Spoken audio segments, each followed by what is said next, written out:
Maravilha! E você pode interagir com todas as empresas co-realizadoras e parceiras do Silicon Valley Web Conference visitando a nossa feira. Lá você pode visitar os estandes, conversar com os expositores, fazer negócios. A feira fica aberta 24 horas por dia. Se você for lá num stand e ele estiver online, você fala na hora com o representante do stand. Se por acaso ele não estiver disponível, você pode deixar o seu cartão de visitas para ele entrar em contato com você posteriormente. Vamos lá, então. São 19 horas e 36 minutos no horário de Brasília. Começa agora a próxima atração do Silicon Valley Web Conference. E o tema é Transformação Digital, as tendências e o futuro da inovação no Brasil. Essa atração faz parte da trilha Investimentos e Venture Capital, um oferecimento de Itaú BBA. Antes de colocar a imagem dos participantes deste painel aqui na tela, deixa eu apresentar. Fazem parte da próxima atração do Silicon Valley Web Conference Júlia De Luca, especialista em tecnologia e institutional equity no Itaú BBA. Tem 10 anos de experiência no mercado financeiro à frente dos fundos de private equity e hedge funds. Júlio Vasconcelos, um dos empreendedores mais reconhecidos do nosso país, foi o primeiro funcionário do Facebook no Brasil, fundou o Peixe Urbano e os fundos de Venture Capital, Canary e Atlântico. E Guilherme Teles foi CEO da Uber no Brasil, responsável pela expansão, pelo sucesso que a Uber teve em nosso país. Além disso, ele também foi diretor global de operações da Jump, o serviço de bicicletas elétricas compartilhadas da Uber. Roda a chamada.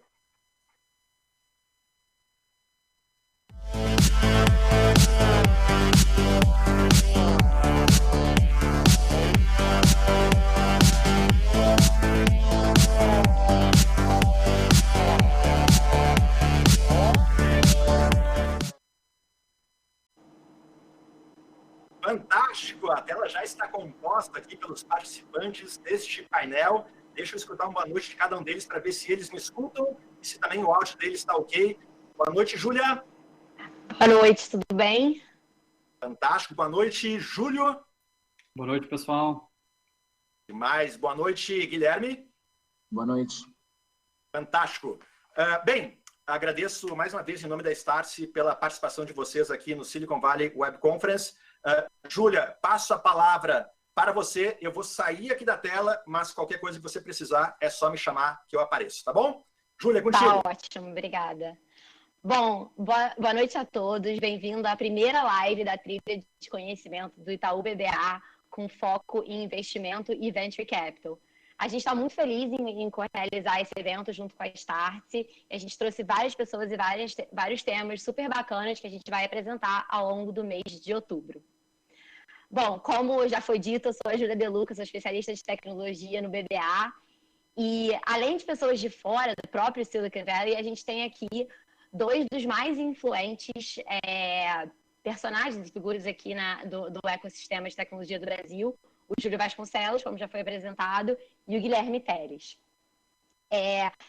A gente vai falar sobre a transformação digital no ano de 2020, um relatório que eles fizeram. Mas antes da gente chegar lá, dando um passo atrás, não tem a menor dúvida que a transformação digital veio para ficar. E a gente, no Itaú, a gente quer ser protagonista nessa história e a gente vem sendo, investindo bastante no mundo de tecnologia, sendo parceiro tanto das empresas quanto dos fundos de Venture Capital. A gente começou esse movimento lá em 2015 com o Cubo.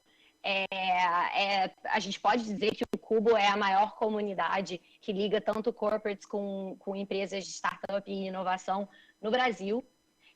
E hoje em dia a gente tem um time multidisciplinar para ajudar tanto as empresas de tecnologia quanto os fundos, e a gente atua, o nosso objetivo é atuar em todas as fases dessa empresa. Então, desde uma concessão de crédito até um IPO, o Itaú está ali do lado e está ajudando essas empresas em todos os momentos. Além disso, a gente tem um time de research super dedicado, que além das empresas que já são abertas em bolsa, como Localweb, Meli, Stone, a gente também tem feito a cobertura de empresas fechadas, justamente para a gente apresentar essas empresas para o público o quanto antes. Bom, agora chega de falar sobre Itaú. A gente está aqui com o Júlio e com o Guilherme. O Júlio é sócio do fundo de Venture Capital chamado Atlântico. A gente vai aproveitar para para apresentar aqui também o Guilherme, que acabou de se tornar sócio do Atlântico. Eles estão trabalhando juntos nesse fundo de Series A Series C. Ou seja, eles investem em empresas na América Latina que estão prontas para escalonar e dar aquele salto. É importante mencionar que a gente não pode falar muito sobre o fundo, porque eles estão agora numa fase de captação, mas a gente já pode afirmar que mesmo o fundo sendo novo, já virou sonho de vários empreendedores ter eles como sócios. Imagina ter sócio o Guilherme e o Júlio para te ajudar lá no seu dia a dia. Bom, já falaram um pouco sobre o Júlio. O Júlio foi o primeiro funcionário do Facebook do Brasil. Também foi fundador do Peixe Urbano e da Canary, que é um fundo early stage de venture capital. Morou 8 anos no Vale, investe em tecnologia, ou seja, macaco velho dessa história toda. E também tem aqui o Gui Telles. O Gui é mais conhecido por ter trazido a operação na Uber do Brasil para o Brasil, e justamente ele era CEO da empresa quando a Uber aqui no Brasil era a maior operação do mundo. Foi nomeado pela Forbes como um dos melhores CEOs abaixo de 40 anos. E uma curiosidade, ele trabalhou junto com o Júlio lá atrás na Peixe Urbano, então por isso que eles são super amigos e agora estão juntos no Fundo Atlântico. O Fundo Atlântico e eles fizeram esse relatório que a gente vai escutar um pouco sobre hoje. Esse relatório já foi um buzz antes mesmo dele ser lançado. Bom, acho que se for parar de falar, eu vou passar a palavra para vocês, mas antes de a gente entrar no conteúdo, queria que vocês contassem para a gente como que vocês fizeram esse relatório, quem é o público, qual é a ideia, e aí a gente dá sequência, pode ser? Pode sim. Super obrigado, Júlia. Bom, boa noite a todos. É um grande prazer aqui poder compartilhar o resultado desse trabalho com vocês. Em primeira mão, a gente está divulgando hoje aí o relatório, então nada melhor do que uma conferência dessa para o público conhecer um pouco mais a fundo. Agora, a grande pergunta aqui é por que a gente fez esse relatório? E a verdade é que a gente tinha 2 objetivos quando a gente pensou em fazer esse material. Primeiro, era poder coletar esses fatos, esses dados, e entender como essa transformação digital na América Latina aconteceu. Então, é quase que uma visão do passado. Mas olhar o passado é interessante, é bom entender, mas mais legal ainda é antecipar o futuro. Então, uma vez que a gente entendeu esse passado, o próximo passo era a gente olhar o que vai acontecer dado esse passado, onde estão essas oportunidades. Isso foi um trabalho muito longo, a gente ficou aí 4, 5 meses trabalhando intensamente, com um time bem completo. O Júlio depois vai passar o nome de todo mundo aí, porque o crédito é devido. E o material inteiro, na verdade, ele tem mais de 200 slides. Então, hoje, a gente vai passar por um trailer, são 25 slides, mas eu já convido vocês a entrar no site atlantic.vc e baixar o material completo. E, claro, por trás desses 200 slides, para quem já trabalhou com isso, tem outros muitos slides que não chegaram a fazer parte do material principal e tantas outras apresentações, tantos outros planilhas de Excel, análises, coletas aí, para a gente chegar nesse material, nessa conclusão. Agora, muita da informação que a gente vai usar aqui, muitos dos dados, é informação pública, claro, processado de uma forma diferente, mas tem muita coisa inédita também. Então, a gente fez entrevista com aluno, a gente fez entrevista com o CEO, a gente conseguiu dados inéditos, exclusivos, internos de algumas pesquisas. Então, acho que vai ser bem legal ver essa coisa toda combinada e contando um pouco da história. Dado o público do evento de hoje, como aqui é muito mais Brasil, e como a gente já entende um pouco do básico do que é o Brasil e do contexto da América Latina, a gente vai pular um pouco dessa primeira parte, tem um grande capítulo de contexto, até contexto socioeconômico, e a gente vai direto nas partes mais insightfuls aí, que a gente acredita que são mais novidades para esse público. Então, de novo, aí eu convido vocês, para quem não baixou, a baixar o relatório, e espero que vocês gostem da apresentação hoje. Legal. Inclusive, o relatório já tem sido chamado de Internet Trends do Brasil, né? Para quem conhece a apresentação anual da Mary Meeker. Então, vamos saber desse relatório. Vou passar a palavra para o Júlio. Boa noite, pessoal. Queria só começar aqui agradecendo a equipe toda da Start aqui por convidar a gente. É sempre um prazer estar com vocês. E acho que sempre é legal participar dessas conferências que o público sempre é bem animado, né, do ponto de vista de inovação e startup. Então, espero que a gente consiga apresentar algo aqui. Acho que como o Gui contou, essa apresentação, ela tem 200 páginas, né, um negócio bem extenso, muitos gráficos, muitas análises. Então, o que a gente tem aqui hoje é quase que um trailer do filme inteiro. A gente quer só poder dar um gostinho aqui do que a gente fez. E se vocês gostarem, acessem o site. Vocês podem baixar lá qualquer uma das versões, tem umas versões maiores e menores em português e inglês, e eu espero que vocês gostem. Se não gostarem, acho que minimamente essas 200 páginas aí ajudam vocês com a insônia aí à noite, então vamos ver se a gente consegue tirar algum proveito aqui do trabalho. Mas todo mundo deve estar vendo a minha apresentação aqui, eu vou já pular aqui para o primeiro slide, e como o Guilherme falou, isso aqui foi o fruto do trabalho aqui de 4 a 5 meses dessa equipe que vocês estão vendo aqui, a Bruna, a Ana, o Diego, a Júlia, que realmente foram quem fez isso tudo acontecer. Eu e o Guilherme, a gente tem a parte mais fácil, que a gente aparece aqui, conta umas piadinhas, apresenta uns slides, mas o pessoal aqui que está na apresentação é quem realmente fez o trabalho. Então, a gente queria, mais uma vez, acho que agradecer eles por um trabalho realmente nota 10.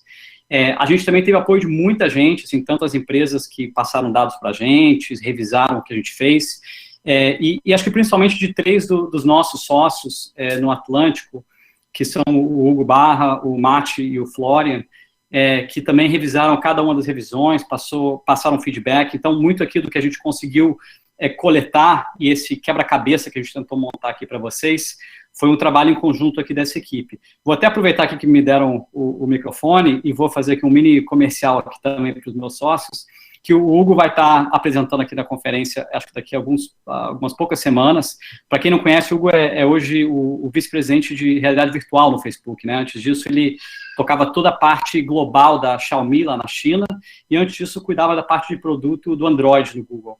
Então, assim, um dos executivos aí de tecnologia com mais experiência saindo do Brasil. E o Matt e o Florian, que acho que muita gente deve conhecer também, são os fundadores da Loft. Antes disso, tinham fundado a Print, mas o Matt vai estar aí falando um pouco aí do futuro do mercado imobiliário, acho que vai ser bem interessante. Então, acredito que vale a pena aí entrar nas próximas sessões. E para entrar mesmo aqui no conteúdo, isso aqui acho que já é notícia velha. Isso aqui que o Mark Andreessen, que foi quem inventou o browser, isso no meio dos anos 90, hoje foi um grande empreendedor, hoje é um grande investidor. Ele escreveu uma coluna no Wall Street Journal em 2011, com esse título, né, que software está engolindo o mundo. E realmente foi o que aconteceu, né, assim, quando você pega o momento que os Estados Unidos estava vivendo ali em 2011, a gente gosta muito de acompanhar um indicador que a gente chama de penetração das empresas de tecnologia na economia. Como é que a gente define isso? A gente pega o valor de mercado de todas as empresas de tecnologia de um país, que são listadas, e a gente compara isso com o PIB daquele país, para pegar um percentual aí que a gente considera essa penetração da tecnologia na economia. Naquela época que o Mark Andreessen escreveu isso, os Estados Unidos estavam em volta de 15% de penetração de tecnologia, isso um pouco menos de 10 anos atrás, né? Hoje os Estados Unidos chega a 39%. Então, realmente, o crescimento ele tem sido exponencial, literalmente exponencial, e a gente começa a ver que essa mesma história que os Estados Unidos passou é algo que a gente está começando a ver agora no mundo inteiro. E o Brasil não é diferente. Vocês conseguem ver aqui muito claramente, desde 2003, essa curva aqui da penetração de empresas de tecnologia no Brasil. Esse valor aqui de 2,5%, na verdade, é a média desse ano. Se vocês pegam o valor agora desse trimestre, já chegou a 3%, então aquela curva, ela continua crescendo, e vocês conseguem ver aqui como realmente, ao longo aí de 20 anos, né, 2 décadas, o Brasil tem visto esse crescimento das empresas de tecnologia. A gente acredita que também não só foi ao longo desses últimos 20 anos, mas vocês conseguem ver também que claramente, nos últimos 3 anos, isso até antes da pandemia, a gente já estava vendo ali uma grande aceleração. E agora, com a pandemia, acho que ninguém sabe exatamente, a gente vai até colocar alguns números por trás disso, mas com certeza a gente deu um salto aí de alguns anos para frente. Então, a gente está aí muito otimista e até assim, animado para o potencial aí dessa transformação digital que a gente está tendo aqui no Brasil e na América Latina como um todo. Mas é importante lembrar de uma coisa, embora o Brasil cresceu tanto assim, a média desses 20 anos foi 65% por ano, essa penetração cresceu, a gente ainda está muito longe de outros países. Os Estados Unidos, que claro que começou essa jornada muito antes da gente, já está ali 39% na nossa frente, né? Isso a gente está falando aí de, assim, já falando mais de quase que 4 vezes aí quase que 20 vezes aí o valor que a gente tem hoje no Brasil, e até quando você pega a China aí, 10 vezes mais para frente, assim, maior do que a gente vê no Brasil, e até um país em desenvolvimento como a Índia, também a gente está vendo aí que está 5 vezes mais penetrado por empresas de tecnologia do que a gente tem hoje no Brasil. Então, assim, é importante lembrar isso, e eu quero agora, talvez, até parar um pouquinho para falar de 3 temas que eu acho que são essenciais, assim, conclusões essenciais, que a gente quer que vocês lembrem do que a gente aprendeu aqui nessa pesquisa. O primeiro é que, assim, quando a gente olha essa questão da aceleração, a gente consegue ver que realmente o que importa aqui é que a penetração da transformação digital, ela está acelerando. A gente viu naquele slide anterior como o Brasil tem crescido, todos esses países que estão aqui no slide estão crescendo. Então, é uma coisa que não é linear, ela realmente é exponencial. O segundo ponto que acho que é importante lembrar é que ainda falta muito, como a gente está vendo aqui nesse slide. Embora a gente tenha crescido muito, o teto, a gente ainda está muito longe do teto. Quando a gente pensa no Brasil, a oportunidade é muito grande.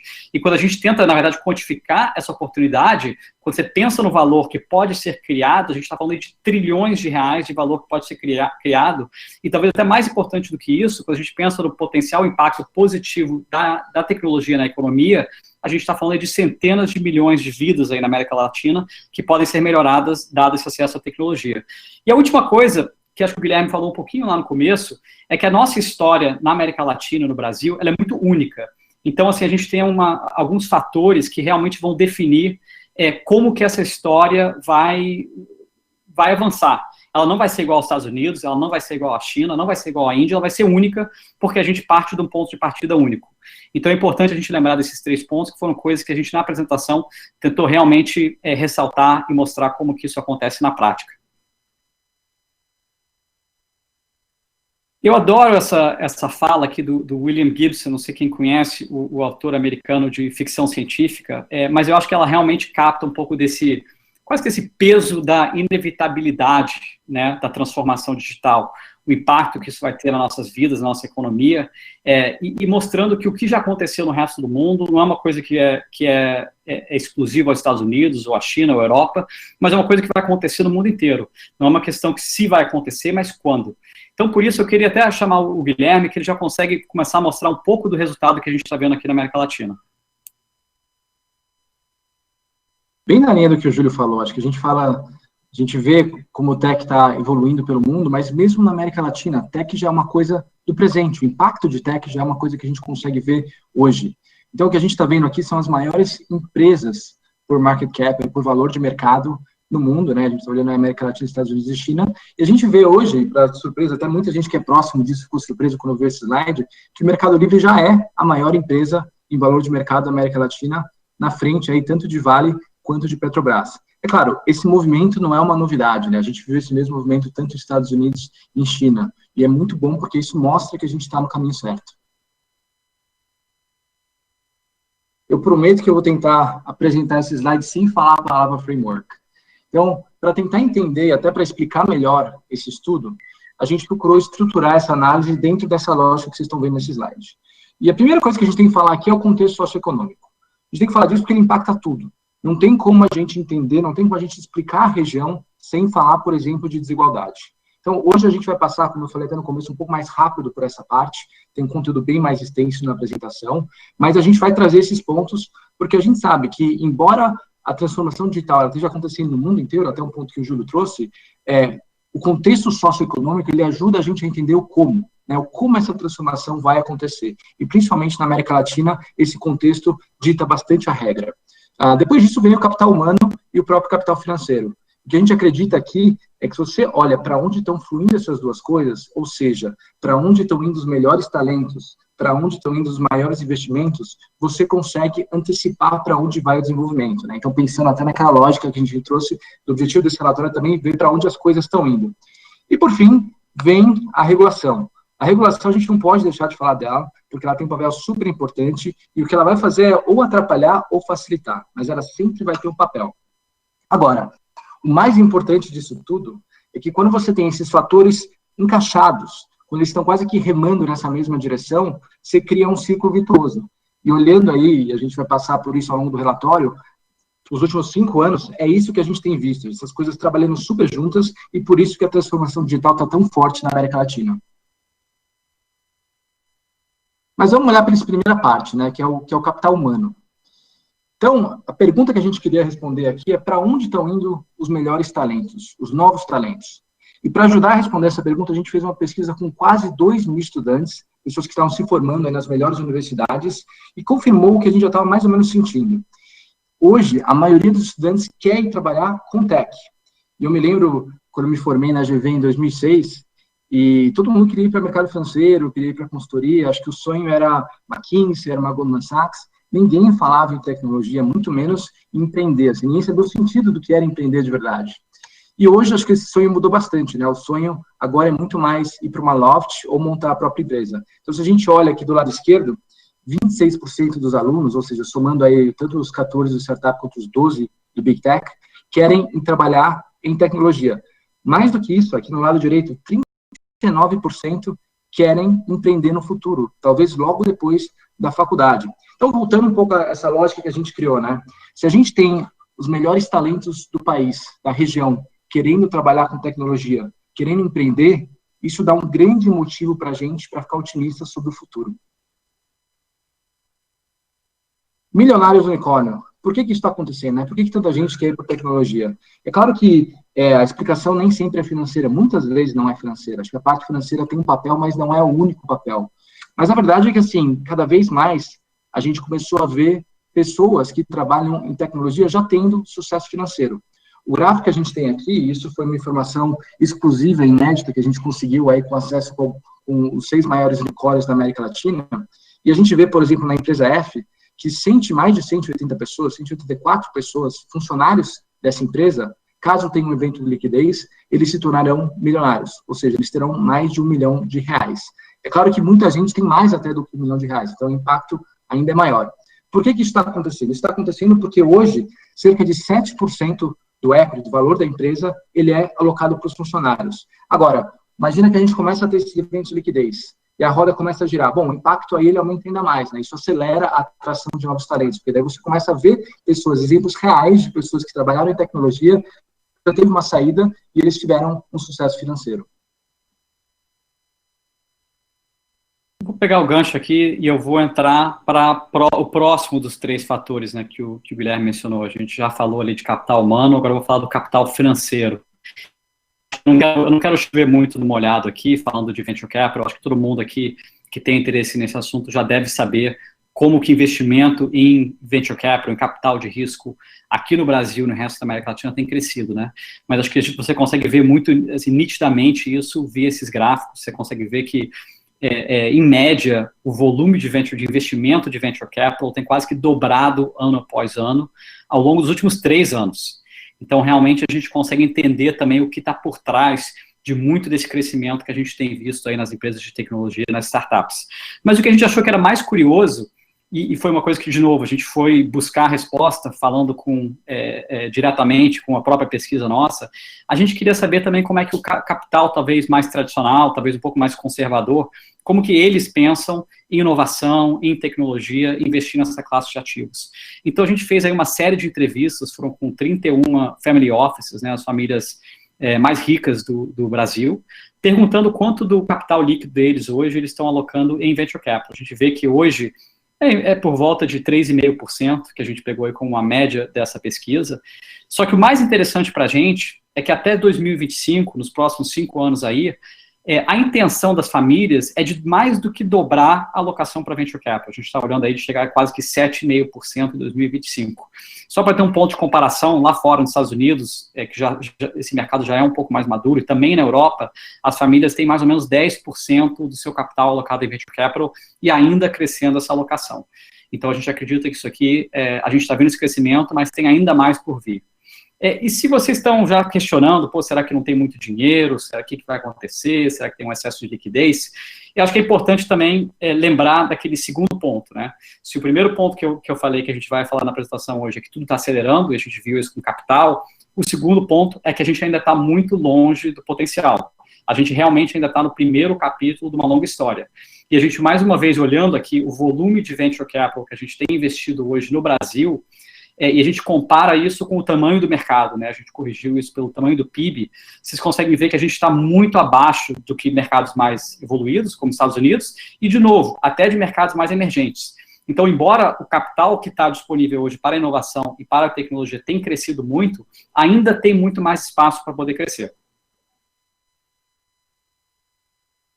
Mas acho que foi assim, para dar uma pausa aqui, eu acho que assim, é sempre interessante ouvir aonde os alunos das melhores faculdades querem trabalhar, aonde que as famílias mais ricas querem investir, mas acho que a gente tem que voltar atrás lá para esse contexto socioeconômico, que nem o Guilherme falou, e lembrar que o Brasil não é isso para todo mundo, né? Assim, acho que talvez até de forma muito triste, muito para uma minoria que realmente tem esse tipo de oportunidade. A gente hoje vive num país que as estimativas hoje da ONU, quando a gente pensa aí no impacto até da pandemia da Covid-19, que mais ou menos 10% da população vive na extrema pobreza. E uns outros 25% da população estão na pobreza. Então, você está falando aqui mais ou menos 1/3 das pessoas no Brasil estão numa situação financeira muito, muito difícil. Não só isso, mas enquanto a gente tem essas pessoas que estão muito pobres, é também importante falar um pouco da desigualdade, né? Quando a gente olha o coeficiente de Gini, que é uma forma comum e conhecida de você conseguir medir a desigualdade da renda no país, a gente consegue ver aqui muito nitidamente, quanto maior o coeficiente mais desigual é uma região, é um país. E vocês conseguem ver muito nitidamente aqui que o Brasil está bem para cima ali do espectro das nações mais desiguais. A América Latina como um todo, a gente colocou ali Argentina e México para vocês verem, de forma geral, é uma região muito desigual. E os Estados Unidos, assim, também não é excelente, está um pouco melhor do que a gente, mas a gente ainda fica longe de Dinamarca e outros países nórdicos. E aí, por que eu estou falando isso? A gente, talvez como empreendedor, a gente talvez sempre tenta ver o lado, a gente tenta ser otimista, né? Então a gente vê muitas vezes esses grandes problemas, quando a gente está pensando aí de acesso à saúde, acesso à educação, acesso ao sistema financeiro, acho que essas lacunas grandes, problemas grandes que a gente tem como nação, não só do acesso, mas também da qualidade, muitas vezes, que as pessoas de classe econômica mais baixa tem do ponto de vista de qualidade e preço até desses serviços, a gente vê isso como uma oportunidade para empreendedores, né? Empreendedores que vão e tentam, de fato, resolver grandes problemas da população, seja, de novo, saúde, educação, logística, mobilidade. Ao resolver esse problema, não só você vai estar tornando a vida dessas dezenas de milhões de pessoas muito melhores, mas a gente também acredita que daí vão sair as grandes empresas do futuro. Então, aqui é claro que a gente é super enviesado, mas a gente tem uma crença muito forte no poder da tecnologia, no poder do empreendedorismo, de fato, ajudar a nação a avançar e resolver alguns dos seus grandes problemas. Acho que bem na linha do que o Júlio estava falando, a gente não pode falar dessa região sem falar do potencial de gig economy. A realidade é que, quando a gente fala dos fatores socioeconômicos da região, principalmente desigualdade, desemprego, a gente começa a já ver hoje o impacto que isso criou para algumas startups. Isso gerou uma grande oferta de trabalhadores dessa economia. E o resultado disso é a Uber ser a maior atividade aqui no mundo. O Rappi tem um sucesso incrível, a iFood e tantas outras empresas. Quando eu penso no passado da Uber, na história da Uber, quando a gente começou em 2014 a operar no Brasil, a gente sabia um pouco como o modelo funcionava, né? Então, o modelo da Uber, ele funciona muito mais com escassez de oferta. Então, você tem um momento onde você ajusta o preço, e você ajustando o preço, chegando nesse ponto ótimo, você vai ter a demanda. E a partir do momento que você tem essa explosão de demanda, é uma questão de você trazer mais motoristas. E a verdade é que o que aconteceu no Brasil é que a gente conseguiu chegar num preço ótimo, onde você começou a ter cada vez mais motoristas entrando na plataforma, cada vez mais pessoas utilizando Uber, e com isso se tornou o maior país, a maior operação global da empresa. Mas acho que mais do que pensar na operação global, uma das coisas mais interessantes e que eu acho mais impactantes é pensar que a gente impactou mais de 1 milhão de motoristas parceiros. Então, são pessoas que, ainda mais com essa pandemia, estão utilizando a Uber como uma forma, em grande parte, de complementar a renda. 70% deles complementam a renda. E, claro, do outro lado, a gente tem São Paulo como a maior cidade da Uber no mundo, a gente tem o Rio de Janeiro como a terceira maior cidade. Então, assim, pensando e pegando a deixa aí que o Uber que o Júlio deu, eu acho que a gente junta um pouco como pano de fundo essa sociedade, essa realidade socioeconômica do país. E a gente vê isso, esse desafio, como também uma oportunidade, a gente une isso à tecnologia, o resultado que a gente tem é, de um lado, grandes empresas como Uber, como Rappi, como iFood, como 99, e de um outro lado a gente tem pessoas impactadas aí positivamente a realidade do Brasil melhorando. Então, acho que isso, de novo, é só um primeiro passo, tem muita oportunidade que a gente pode explorar aí pela frente. Eu sei que talvez seja estranho aí para um capitalista citar um comunista, mas acho que essa é realmente a melhor citação que captura o momento que a gente está passando. Então, tem décadas onde nada acontece, e tem semanas onde décadas acontecem. A gente vai ver nos próximos slides, é um pouco uma sequência do impacto de Covid em algumas empresas, em alguns segmentos. Como eu falei no começo, são dados inéditos, são dados internos dessas empresas que a gente teve acesso e que ajudam a gente a construir essa história, a entender como isso impactou a região. Vamos começar aí pelo e-commerce. Então, a participação do e-commerce brasileiro, quando a gente olha aí nos últimos 10 anos, então entre 2009 e 2019, ela cresceu exatamente a mesma coisa que em 10 semanas. Não tem sentido. Em 10 semanas, a gente teve aí o resultado de 10 anos. E, claro, a gente sabe que isso não vai continuar para sempre, em algum momento isso vai voltar a um patamar mais estável, mas com certeza vai ser um patamar alguns anos na frente do que a gente esperava antes da pandemia.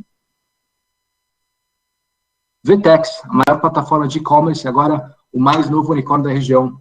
O número de lojas, se a gente olhar esse gráfico de e-commerce, ele cresceu quase 30% no segundo trimestre de 2020, durante a pandemia. iFood, a mesma coisa. O número de pedidos no Brasil, onde eles são líderes, aumentou mais de 30% aí de janeiro a junho desse ano.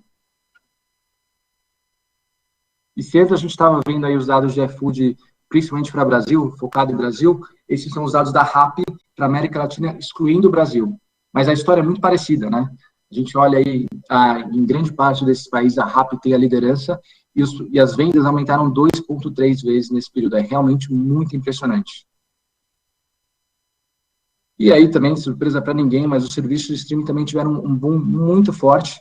Esse gráfico mostra o número de downloads no Brasil, que aumentou 50% ao longo desse ano. E aí eu vou fazer uma pausa até para contar uma história. A gente estava montando essa apresentação e assim que a gente terminou esses dados, a gente recebeu uma mensagem, um e-mail de um analista que falou para a gente, tô aliviado aqui. Pô, aliviado? Não era exatamente o adjetivo que eu esperava. Não estou aliviado porque eu percebi que eu não sou o único que passou essa pandemia aí fazendo compras online, pedindo coisa pelo iFood e vendo Netflix. Então, tudo bem, não estamos sozinhos nessa. Mas, claro, que não para por aí. Tem outros impactos, né? Acho que tem alguns impactos até mais interessantes e mais surpreendentes. O que a gente está vendo aí é o número de downloads de apps financeiros no Brasil. E fica muito claro como ele explodiu ao longo desse ano. Mas acho que o mais legal aí não é só ver o número de downloads, é o que está por trás disso. E a gente fez algumas análises, a gente tem outros slides na apresentação completa que contam um pouco da história. E acho que a história mais interessante por trás disso é uma história de bancarização. Então, a gente sabe que durante muitos anos, bancos, startups, pessoas tentaram aumentar o número de pessoas que tinham acesso a serviços financeiros. Mas isso sempre foi uma dificuldade. É difícil de falar que alguma empresa tinha, de fato, conseguido resolver esse problema. Tanto que antes da pandemia, a estimativa é que 30% dos brasileiros eram não bancarizados, ou seja, não tinham uma conta corrente.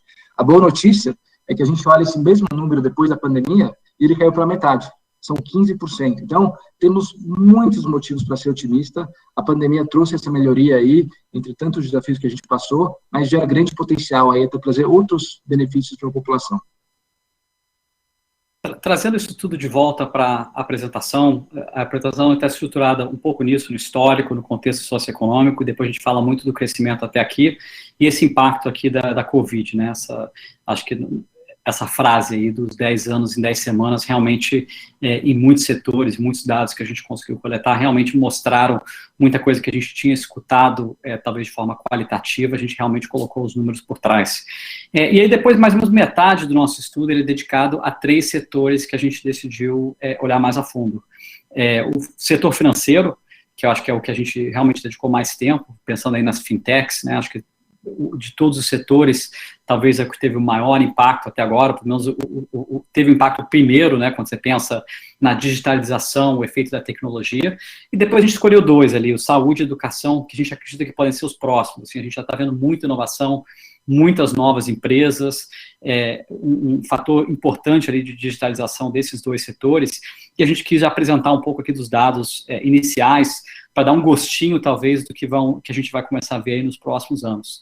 Então, o que eu fiz aqui, para o nosso trailer, de novo, eu quis mostrar um dos casos que a gente utilizou de empresa em cada um desses 3 setores. O primeiro que eu vou mostrar vai ser o financeiro, depois eu vou para os outros 2. Mas também lembrando que em cada uma dessas sessões, a gente olhou muita coisa. Então, no setor financeiro, a gente dedicou muito tempo, claro que para os novos bancos digitais, né, o Nubank, Inter, Neon, todos esses que a gente lê bastante, a gente vê que estão tendo impacto relevante. A gente também fez um estudo bem profundo ali, com quase 50 entrevistas de líderes do setor, sobre Open Banking e Pix, né, o pagamentos instantâneos, 2 iniciativas realmente impressionantes que o Banco Central está liderando aí do ponto de vista de inovação. Mas o que a gente quis mostrar hoje é olhar um pouco para o mercado de cripto, né, de criptomoedas e investimentos em cripto. A gente pegou aqui os dados de uma gestora, a gestora Hashdex, que é a maior gestora de cripto regulada aqui no Brasil, e eles também conseguiram lançar, acho que foi semana passada, foi muito recente, eles conseguiram lançar, na verdade, o primeiro ETF, né, fundo listado em bolsa, que eles lançaram junto da Nasdaq. Então, qualquer pessoa que quer investir em criptomoedas via um fundo regulado e tradado publicamente, a Hashdex conseguiu fazer isso. A gente sempre adora puxar a sardinha um pouquinho aqui para o nosso lado, sempre que tem uma empresa brasileira ou latino-americana que é a primeira do mundo a fazer alguma coisa, é bom a gente sempre poder comemorar isso, né, para a gente poder esquecer um pouco, talvez, aquele complexo de vira-lata que a gente tem. A gente mostra que a gente, de fato, consegue ser líder, e eu acho que os dados aqui que vocês conseguem ver do crescimento de investimentos, né, de ativos sob gestão que a Hashdex tem tido aqui no Brasil ao longo desse ano, vocês conseguem ver como que claramente é algo exponencial. A próxima sessão que a gente olhou foi de saúde. Eu acho que em saúde teve um tema muito interessante, que foi como que a parte da regulação, e nesse caso a regulamentação, ela foi impactada pelo o efeito dramático que teve a pandemia da Covid-19. Então, muitas coisas que estavam ali meio que travadas, acho que telemedicina talvez é um ótimo exemplo, e essa empresa Conexa é uma das principais plataformas para telemedicina, uma startup brasileira. Uma vez que o governo viabilizou a telemedicina, de fato deu acesso a atendimento com qualidade, com flexibilidade, para qualquer brasileiro que trabalhava com uma empresa parceira da Conexa, ou até brasileiro que queria ir lá direto e ter acesso a esse auxílio médico, a gente começou a ver aí como que o volume de atendimentos, né, de atendimentos médios por dia, realmente cresceu de forma exponencial, né? A gente está falando de 500 vezes de crescimento do começo do ano até agora. A gente está vendo ali na Conexa, esses dados são de julho, mas eles continuam, mais de 10 mil chamadas por dia de pacientes falando com médicos aí, tendo acesso à saúde com qualidade, de forma segura durante a pandemia, e uma coisa que a gente conseguiu ver graças a essa transformação digital. Aqui também, pensando assim na parte de regulamentação, a gente falou de várias outras coisas. Acho que, de forma geral, o regulador brasileiro, ele é pró-inovação. Eu acho que muitas vezes a gente tem grupos de interesse que tentam, vamos dizer, não agir em prol da população como um todo. A gente viu, por exemplo, até no mercado imobiliário, eu mencionei antes os nossos sócios da Loft, né, que hoje é uma principal plataforma do mercado imobiliário aqui no Brasil. A gente viu eles fazerem o primeiro processo de venda completamente digital, algo que antigamente você dependia muito de cartório, muito da burocracia brasileira para conseguir fazer, graças a um pouco desse empurrão que a Covid deu. Enquanto todo mundo pensa que o mercado imobiliário está caindo, de fato a gente conseguiu ver como que a transformação digital ajudou a Loft aí a acelerar o crescimento durante esse período que ninguém esperava. E para fechar, eu queria mostrar aqui um pouco da Tribe e juntar isso com aquele ponto que o Guilherme fez sobre o capital humano, né? Hoje no Brasil a gente tem 14 milhões de pessoas desempregadas, e, ao mesmo tempo, a gente tem uma certa ironia, porque são 70 mil vagas técnicas, né, vagas digitais, que não são preenchidas. Então, você tem muita demanda por contratar programadores, pessoas digitais, e você não tem gente para suprir essas vagas.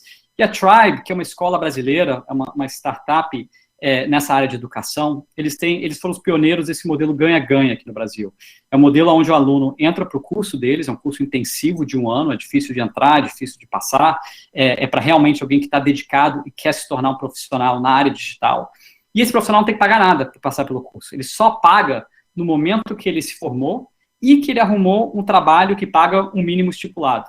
Então, realmente, ele muda o modelo econômico da educação para deixar ele totalmente alinhado onde a instituição de ensino, ela só ganha quando o aluno ganha. E você consegue ver claramente nos números que a demanda por esse curso, assim, a demanda do lado dos contratadores é gigante. A gente tem empresas como Localiza, como Ambev, como parceiros, mas também do lado dos alunos. Você consegue ver que a demanda é tanto que a taxa de aceitação da Tribe, ela é muito abaixo de algumas das melhores faculdades do mundo. A gente está falando aí de Stanford, no Vale do Silício, Harvard, que é super conhecida, e é claro que a Universidade de São Paulo aqui no Brasil também. Então, mas era isso que eu queria apresentar, lembrando todo mundo que quem quiser acessar a apresentação inteira, consegue ver isso no nosso site, atlântico.vc, e obrigado, pessoal, vou passar agora de volta para a Júlia para fazer as perguntas finais. Na tela aí. Deixa eu vendo aqui, estou vendo o Júlio aqui, o Júlio, nos conhecemos lá no Vale do Silício, agora sim, tá aí, Júlia.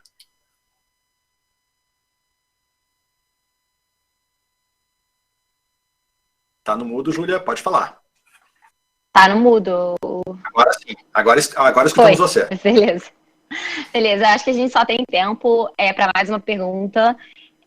Primeiro eu queria agradecer tanto o Gui quanto o Júlio e o tempo de vocês por abrirem a trilha de conhecimento do BBA. Acho que foi super bacana a gente entender e ver um pano de fundo quando a gente entrar mais específico nos assuntos no decorrer do mês. A pergunta que eu vou fazer tem um pouco, pegando um pouco um gancho com o que você terminou falando, né? Sobre justamente inclusão e desigualdade. Eu acho que, de fato, o capital humano, como você mencionou no final, é um desafio, mas a inclusão da sociedade brasileira é super diverso. Como que os empreendedores, os fundos, as empresas, como que a gente consegue ajudar nisso e fazer com que todos sejam incluídos nessa transformação que está acontecendo nesse ecossistema de tecnologia?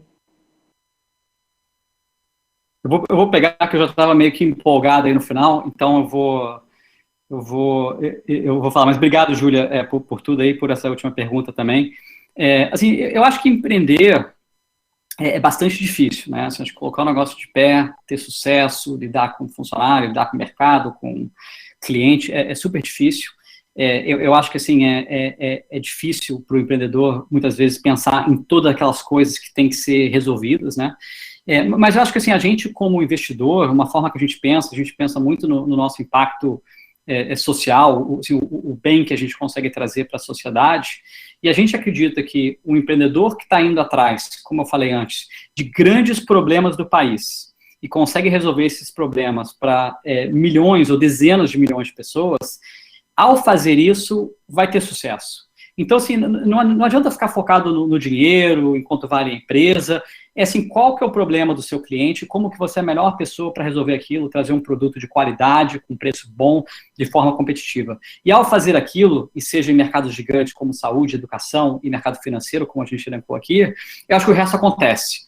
Eu acho que você acaba trazendo produtos melhores, esses produtos melhores com preços mais acessíveis, eles ajudam a dar o acesso para a população, para mais pessoas, para esse tipo de serviço crítico. Então, o empreendedor, de certa forma, ele está muito alinhado, né? Porque ele fazendo um bom trabalho e resolvendo grandes problemas do país, ele vai se dar bem também como empresário. Aquelas empresas vão ser grandes, elas vão dar certo. A gente acredita muito nessa visão de que, se você gera muito valor para o mundo, a sua chance de conseguir captar esse valor, eventualmente, econômico, isso acontece. É meio que quase que consequência de fazer um bom trabalho com o empreendedor e do ponto de vista de inovação. É claro que a gente não pode esquecer que o empreendedor tem que trabalhar de forma ética, tem que tentar resolver problemas que são reais e para grupos de pessoas grandes. Acho que, de forma geral, a gente tem visto assim, os empreendedores brasileiros assim, com muita ambição, com a cabeça no lugar certo e realmente tentando ter um impacto positivo, assim, como empresário, para os seus funcionários e também para o país como um todo. E acho que, assim, a última coisa que eu, assim, até para encerrar aqui, e até juntando ali no último slide que eu mostrei da Tribe, uma coisa que a gente sempre falou na nossa apresentação, ao fazer essa pesquisa, é que uma coisa que a gente não pode deixar acontecer com o leitor é que a gente mostra tanto gráfico, tanto número, e é muito fácil abstrair isso e ficar um pouco perdido nos números, nos dados, e esquecer que por trás de cada número tem uma pessoa, né? De fato, por trás de cada gráfico tem uma história, e a gente está falando aqui de pessoas. E você pega a Tribe, por exemplo, a gente falou ali daquela taxa de admissão baixa, assim, um programa super seletivo, é difícil de entrar, os alunos que entram são super dedicados, são muito bons. E eu me lembro que, quando eu conheci a empresa pela primeira vez, eu pedi para o Matheus, que é o CEO, o fundador lá, pedi para ele me apresentar aos alunos que estavam na primeira turma.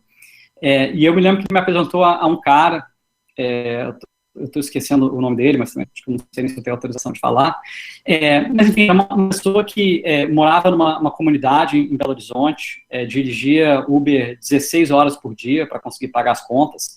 A esposa dele era uma faxineira, ajudava com a contribuição ali. E ele é uma pessoa que assim, nunca tinha tido um trabalho formal, assim, nunca tinha tido a carteira assinada.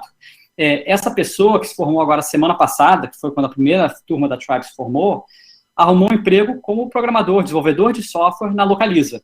Então você pensa aí que realmente como que a tecnologia, a inovação, esses modelos novos, de você tornar a oportunidade mais acessível, elas de fato conseguem ter um impacto realmente revolucionário e transformador na vida das pessoas.